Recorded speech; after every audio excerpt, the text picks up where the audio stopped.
Alors, toujours dans la problématique euh,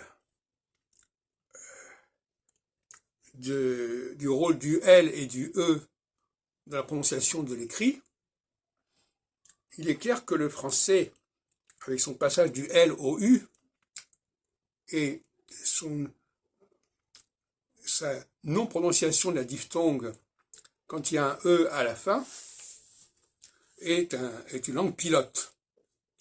C'est la langue qui a gardé la dynamique originelle, alors que les autres l'ont perdue ou l'ont gaspillée. Le problème des talents.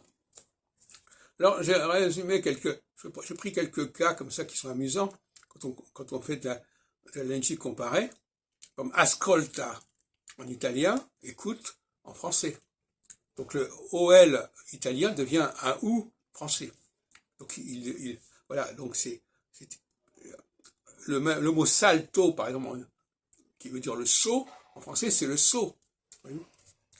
Donc on a des formes en OU, en AU, qui sont des façons de supprimer le L.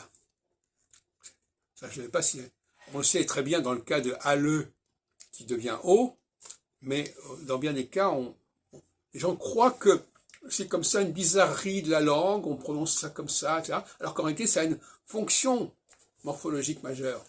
C'est ça qu'il faudrait quand même rappeler. Par exemple, la culpa, eh bien, ça devient la coupable. Donc le L disparaît. La falta, c'est falta, il faut, eh bien, il faut, voilà, on enlève le L.